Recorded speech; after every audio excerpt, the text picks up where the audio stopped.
sila ang ngayan.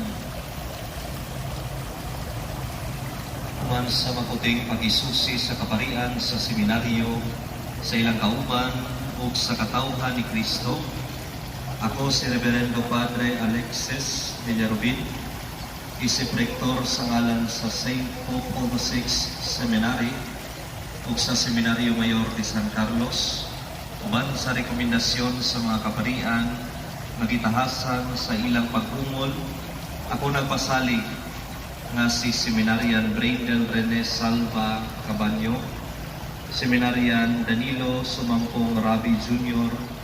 o Fra Antonio Maria Pioco, nakaplagang tapos o arayan.